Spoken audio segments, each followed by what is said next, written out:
साई राम बच्चों, कैसे हो? आशा करती हूँ सब बहुत अच्छे से होंगे और पढ़ाई पे भी ध्यान दे रहे होंगे।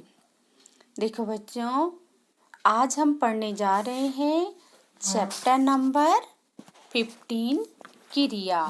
हिंदी व्याकरण का चैप्टर नंबर 15 क्रिया। तो क्रिया क्या होती है? वैसे तो आपने कक्षा 5 में भी ये सब पढ़ा है कि क्रिया क्या है। किसी भी कार्य के होने या करने का बोध कराने वाले शब्द क्या कहलाते हैं? क्रिया। जैसे उठना, बैठना, खाना, पढ़ना, सोना, गाना, ये सब चीज़ें क्या होती हैं? क्रिया। तो इसकी परिभाषा क्या हुई? जिन शब्दों से किसी कार्य के करने या होने का बोध हो उन्हें क्रिया कहते हैं। ये आपको अच्छे से पता है कि क्रिया क्या होती है, ठीक है? जो एक्शन वर्ड होते हैं, जितने भी एक्शन वर्ड हैं आपकी, वो सब क्रिया कहलाती हैं। वर्ब, जो इंग्लिश में आप वर्ब बोलते हो, वही क्रिया है, ठीक है? तो आपको इसमें समझने में कोई दिक्कत नहीं है क्रिया क्या है, क्योंकि मैंने 5th में भी आपको अच्छे से पढ़ाया है कि क्रिया क्या है। तो ठीक है, जिन शब्दों से कोई भी कार्य, जैसे राहुल पुस्तक पढ़ रहा है, पढ़ रहा, पढ़ना क्या है? एक क्रिया है। खेल रहे हैं, तो खेलना क्या है? क्रिया है। किसान हल चला रहा है, चलाना क्या है? क्रिया है। तो ये सब क्रिया है। खाना, सोना, गाना, पीना, ये सारी चीजें क्रिया होती हैं। तो ये तो आपने पढ़ ही रखा है कि क्रिया क्या है, इसको ज़्यादा समझाने की आवश्यकता नहीं है। तो निम्नलिखित वाक्यों को ध्यान से पढ़े। वह पढ़ता है, वे पढ़ेंगे, तुम पढ़ो, तुमने पढ़ा, सभी क्रियाओं में पढ़ आया। क्रिया का मूल रूप क्या है? यही है, इसे ही धातु कहते हैं। तो क्रिया का मूल रूप धातु, संस्कृत में धातु रूप पढ़े ना, पठति पठता पठन्ति, लिखति लिखता लिखन्ति, इस तरह से लिख, पढ़, ये सब क्या है? धातु रूप है। क्या है? धातु। तो क्रिया का मूल रूप क्या होता है? धातु, ठीक है? क्रिया का मूल रूप क्या है? धातु। तो ये याद रखना। फिर आते हम क्रिया के भेद। अभी तक आपने सिंपल सी क्रिया पढ़ी है कि क्रिया क्या है। जिन शब्दों से किसी भी कार्य का होने या करने का बोध हो उसे क्रिया कहते हैं। लेकिन अब आप पढ़ोगे क्रिया के भेद। भेद का मतलब है प्रकार। क्रिया के कितने प्रकार हैं? जैसे क्रिया के 2 प्रकार हैं। कौन कौन से? एक है आपका कर्म के आधार पर और दूसरा है रचना के आधार पर। तो कर्म के आधार पर आपको 5th में शायद से आपको बताया गया है कि कर्म के आधार पर क्या है। तो कर्म के आधार पर क्रिया 2 प्रकार की होती है। एक होती है सकर्मक क्रिया और दूसरी होती है आपकी अकर्मक क्रिया। ठीक है बच्चों, क्या होती है? एक होती है आपकी सकर्मक क्रिया और दूसरी अकर्मक क्रिया। जिन क्रियाओं का कर्म हो और कर्ता द्वारा किए गए कार्य का फल कर्ता को छोड़कर किसी अन्य पर पड़े उसे सकर्मक क्रिया। यानी जब हम कोई कार्य कर रहे हैं, कुछ भी कार्य करते हैं, तो उसका जो असर होता है वो क्या है कि किस पे पड़े? वो असर किसी और पर पड़े, कर्ता पर नहीं बल्कि किसी और पे पड़े, तो उसे क्या कहते हैं? सकर्मक क्रिया। जैसे राम पुस्तक पढ़ रहा है, ठीक है? राम पुस्तक पढ़, अगर हम सीधा करें राम पढ़ रहा है, तो हमें नहीं पता कि क्या पढ़ रहा है। जब हमें क्या का उत्तर मिलता है, राम क्या पढ़ रहा है? राम पुस्तक पढ़ रहा है। तो क्रिया से पहले अगर हम क्या क्वेश्चन करते हैं और उसका आंसर हमें मिलता है, तो समझो वो क्रिया क्या है? सकर्मक। तो पढ़ने का असर किस पे हो रहा है? कर्ता पे, राम पे नहीं बल्कि पुस्तक पर पढ़ रहा है। तो क्रिया का, जिन क्रियाओं का कर्म हो, यानी कर्म क्या है? क्या कार्य कर रहा है वो? पुस्तक पढ़ने का, क्या पढ़ने का, पुस्तक पढ़ने का। तो जिन क्रियाओं में कर्म हो और कर्ता द्वारा की गई क्रिया का फल, जो पढ़ना उसकी क्रिया हो रही है, उसका फल किस पे पड़ रहा है, पुस्तक पर। फल कर्ता को छोड़कर अन्य किसी पर पड़े उसे सकर्मक क्रिया कहते हैं। जैसे सुमन दूध पीती है, सुमन पीती है, सुमन ने पी लिया, तो ये नहीं पता क्या पिया, सुमन ने क्या पिया, क्रिया से पहले हमने क्या लगाया तो हमें क्या पता क्या पिया। तो अगर हमें आंसर मिल गया सुमन क्या पीती है, दूध पीती है, उस वाक्य में हमें आंसर मिल रहा है, तो वो वाक्य उस वाक्य में सकर्मक क्रिया है। सीता का जो पीने की प्रक्रिया है उसका असर दूध पर पड़ रहा है, तो वो क्या है, सकर्मक क्रिया। ऐसे ही अब आती है आपकी अकर्मक क्रिया। सकर्मक क्रिया की पहचान करने के लिए क्रिया के आगे क्या या किसको लगाकर प्रश्न कीजिए। जैसे ऊपर के वाक्य में किया गया है, जैसे क्या है, वरुण पढ़ता है, वरुण क्या पढ़ता है, पुस्तक पढ़ता है। रमेश क्या खाता है। तो इस तरह से अगर आपको क्या का आंसर मिलता है, क्रिया से पहले आपको क्या या किसको लगाकर आपको उसका आंसर मिलता है वाक्य में, तो वो वाक्य उस वाक्य में क्रिया कैसी है, सकर्मक। अगर आंसर नहीं मिलता है तो वो क्रिया अकर्मक कहलाएगी।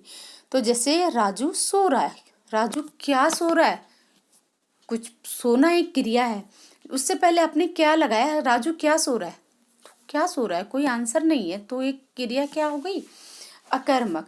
सरस हंस रहा है, क्या हंस रहा है, तो उसमें कोई कर्म नहीं है, तो वो अकर्मक क्रिया होगी।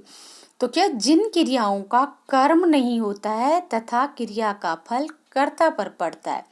अब हंसने का कार्य कर रहा है तो कौन कर रहा है, आंसर में हमें क्या मिल रहा है, कर्ता ही पे आंसर आ रहा है, तो वो क्या है, आपकी अकर्मक क्रिया। ठीक है, जिन वाक्यों में क्रियाओं में कर्म नहीं होता है तो वो क्रिया क्या कहलाती है, अकर्मक। ठीक है, जिन क्रियाओं में कर्म होता है और कार्य का फल कर्ता पर नहीं बल्कि किसी अन्य चीज पर पड़ता है तो उसे सकर्मक क्रिया कहते हैं। और जिन क्रियाओं में कर्म नहीं होता है और कार्य का फल कर्ता पर पड़ता है तो वो अकर्मक क्रिया कहलाती है।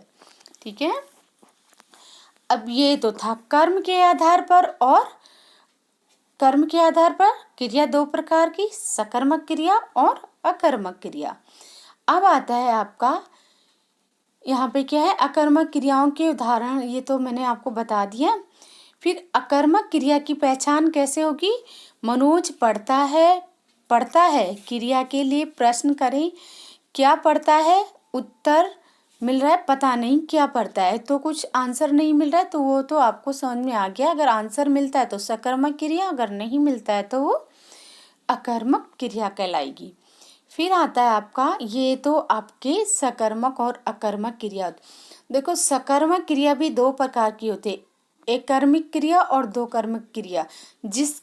जिस वाक्य में एक कर्म होता है, एक क्रिया और एक कर्म होता है, तो वो एक कर्मिक होती है। ये आप आगे बड़ी क्लास में पढ़ोगे, आपकी बुक में वैसे ये है नहीं, लेकिन इसकी एक्सरसाइज में क्वेश्चन दिया है तो उसको अभी छोड़ दो, क्योंकि आपको ये आगे की क्लास में आपको सकर्मक क्रिया के भेद दो होते हैं, एक कर्मिक क्रिया और द्विकर्मिक क्रिया। जिसमें दो कर्म होते हैं द्विकर्मिक क्रिया होती है, और जिसमें एक कर्म होता है वो एक कर्मिक क्रिया होती है। बस आपके इसमें डिटेल में नहीं दिया हुआ है। तो फिर आप आते हैं नंबर 2, रचना के आधार पर क्रिया। अब आप बताइए, रचना के आधार पर क्रिया कितने प्रकार की है। रचना के आधार पर क्रिया 4 प्रकार की होती है। कर्म के आधार पर क्रिया 2 प्रकार की होती है और रचना के आधार पर क्रिया 4 प्रकार की होती है। पहला है संयुक्त क्रिया। क्या है, रचना के आधार पर 4 प्रकार की है। पहला है संयुक्त क्रिया, मूल क्रिया के साथ रंजक क्रिया के जोड़ने से जो क्रिया बनती है वो क्या कहलाती है आपकी संयुक्त क्रिया। जैसे कर डालना, उसने कार्य कर डाला। छान मारना, तो अब मारना तो है लेकिन छान, उसमें एक वो रंजक क्रिया जुड़ गई, उसी के तरह एक छोटी सी और क्रिया उसमें जुड़ गई है, रंजक क्रिया कहलाती है। छान मारना, जा मरना, झक मारना, इस तरह से भाग जाना, तो उसमें रंजक क्रिया जो जुड़ती हैं वो संयुक्त क्रिया कहलाती हैं। ठीक है। रो पढ़ना, अब रो तो रहा ही है लेकिन रो पढ़ना आपकी एक अलग से एक रंजक क्रिया अपने आप से जोड़ देते हैं, तो वो क्या कहते हैं संयुक्त, यानी दो क्रियाओं को उसमें जोड़ दिया जाता है, एक छोटी सी उसमें और क्रिया जोड़ देते हैं तो उसे संयुक्त क्रिया कहते हैं। अब नाम धातु क्रिया, जो क्रिया संज्ञा सर्वनाम तथा विशेषणों की सहायता से बनती।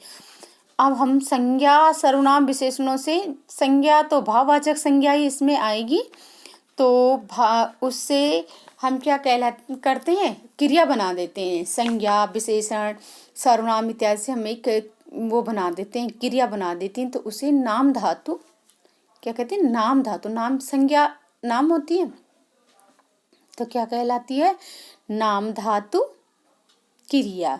जैसे बात करना एक क्रिया है लेकिन हम उसे मतलब वो बतिया रहा है कहते हैं, तो बतियाना क्या हो गई, नाम धातु क्रिया। बात करना एक वो है संज्ञा है, कैसी, भाववाचक संज्ञा होती है।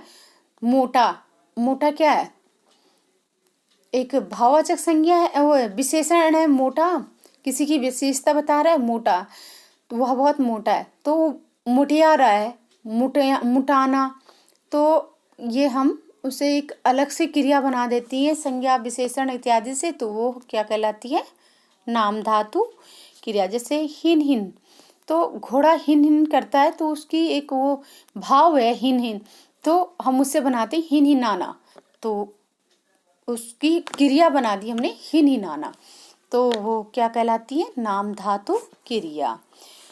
फिर आती है तीसरी प्रेरणार्थक क्रिया। देखो जब हम किसी को कार्य करने के लिए प्रेरित करते हैं, जैसे हम किसी को कहते हैं ये लिख, तो ठीक है हम किसी को प्रेरणा दे रहे हैं, लिखवाना, किसी को हम लिखवा रहे हैं, किसी को खिलवा रहे हैं, तो जैसे हम खुद नहीं खेल रहे किसी से खिलवा रहे हैं, तो वो क्या है, बॉल खिलवा रहे हैं, हम कहते हैं आप क्या करें, मैं बच्चों को बॉल खिलवा रही हूँ या मैं बच्चों को पढ़वा रही हूँ, तो वो क्या हो जाती है आपकी प्रेरणार्थक। आप उसको दूसरे को प्रेरणा दे रहे हो, किसी क्रिया को करने की जो प्रेरणा आप दूसरे को दे रहे हो, तो वो आपकी क्या कहलाती है, प्रेरणार्थक क्रिया। क्या कहलाती है, प्रेरणार्थक क्रिया। जिस क्रिया से कर्ता के स्वयं कार्य करने का बोध न होगा, यानी उस क्रिया में क्या होता है, कर्ता स्वयं कार्य नहीं करता है लेकिन उसका कार्य क्या है, वो दूसरे से कार्य करवा रहा है, तो वो आपकी प्रेरणार्थक, यानी प्रेरणा दे रहा है दूसरे को कार्य करने की, तो आपकी प्रेरणार्थक क्रिया। जैसे क्या है, माधव कुल्ली से सामान उठवाता है। अब माधव तो खड़ा हो रखा है वहां पे, निगरानी कर रहा है, लेकिन वो काम किससे करवा रहा है, कुल्ली से करवा रहा है, तो काम तो असल में कुल्ली कर रहा है लेकिन माधव उससे करवा रहा है, तो वो क्या होगी, प्रेरणार्थक, यानी कुल्ली को वो माधव कुल्ली को प्रेरणा दे रहा है उस कार्य को करने की, तो वो प्रेरणार्थक क्रिया कहलाएगी। तो अब इसकी होती हैं प्रेरणार्थक क्रियाएं भी, प्रथम प्रेरणार्थक क्रिया और द्वितीय प्रेरणार्थक क्रिया। वैसे क्रिया दोनों एक ही होती हैं लेकिन उसमें क्या होता है कि एक प्रत्यक्ष होती है और एक अप्रत्यक्ष होती है। जैसे लिखना और लिखवाना, लिखाना और लिखवाना, तो हम कह रहे हैं कि राम पत्र लिखवा देना, ठीक है, मैं खुद भी नहीं लिख रही हूँ, दूसरे को ऑर्डर दे रही हूँ कि तुम पत्र, फिर वो भी तीसरे से पत्र लिखवा रहा है, लेकिन क्रिया तो लिखवा देना, तो क्रिया उसमें एक ही हो रही है लेकिन एक प्रत्यक्ष और अप्रत्यक्ष दोनों रूप में। लिखवाना, लिखाना और लिखवाना, लिखाना तो हो गई आपकी प्रथम प्रेरणार्थक क्रिया और लिखवाना हो गई आपकी द्वितीय प्रेरणार्थक क्रिया। तो इसमें ये प्रेरणार्थक तीसरा रचना के आधार पर तीसरा है प्रेरणार्थक क्रिया, और चौथा आता आपका पूर्वकालिक क्रिया। मूल क्रिया से पहले हुई क्रिया को पूर्वकालिक क्रिया कहते हैं। यानी जब कोई मूल क्रिया उससे पहले, जैसे उठ बैठना, दौड़कर आना, तो ये दौड़कर स्कूल गई, तो स्कूल तो गई लेकिन उससे पहले एक क्रिया क्या हुई, दौड़कर। तो पूर्वकालिक क्रिया, मूल क्रिया थी स्कूल गई, लेकिन कैसे, दौड़कर। तो यहाँ पे ये क्रिया से पहले एक क्रिया लगी है जिसे हम पूर्वकालिक क्रिया कहते हैं। मुख्य क्रिया से पहले भी क्रिया को पूर्वकालिक क्रिया कहते हैं। जैसे सोकर उठ गई, अब वो उठ गई का कार्य क्या है, लेकिन कैसे, सोकर। पहले वो क्या कर रही थी, सो रही थी, तो सोकर उठ गई। तो ये हमारा पूर्वकालिक क्रिया कहलाती है। इन वाक्यों में दौड़कर, पढ़कर, अब यह है सीता पढ़कर सो गई, तो पढ़कर पूर्वकालिक क्रिया है। ये क्रियाएं मुख्य क्रियाओं से पहले लगी है, तो उन्हें क्या कहते हैं, पूर्वकालिक क्रिया। प्रायः मूल धातु में कर अथवा कर के जोड़कर पूर्वकालिक क्रिया बनाई जाती है। तो ये था बेटा, हमने पढ़े थे कि क्रिया किसे कहते हैं। जिन वाक्य में किसी भी जिन क्रियाओं में जिन शब्दों से किसी कार्य के करने या होने का बोध हो उसे क्रिया कहते हैं। क्रिया दो प्रकार की होती है, कर्म के आधार पर और रचना के आधार पर। कर्म के आधार पर क्रिया दो प्रकार की है, सकर्मक क्रिया और अकर्मक क्रिया। रचना के आधार पर क्रिया चार प्रकार की है, संयुक्त क्रिया, नाम धातु क्रिया, प्रेरणार्थक क्रिया और पूर्वकालिक क्रिया। तो ये था आपका चैप्टर। अभी आप इसको अच्छे से इसकी रीडिंग कीजिए, उसके बाद हम आपको इसकी एक्सरसाइज कराएंगे। तो अभी आप पहले एक बार अपने आप से इस चैप्टर की रीडिंग करिए, तब आपको क्वेश्चन भी अच्छे से समझ में आ जाएंगे। तो आज के लिए धन्यवाद, फिर मिलते हम इसकी एक्सरसाइज के साथ।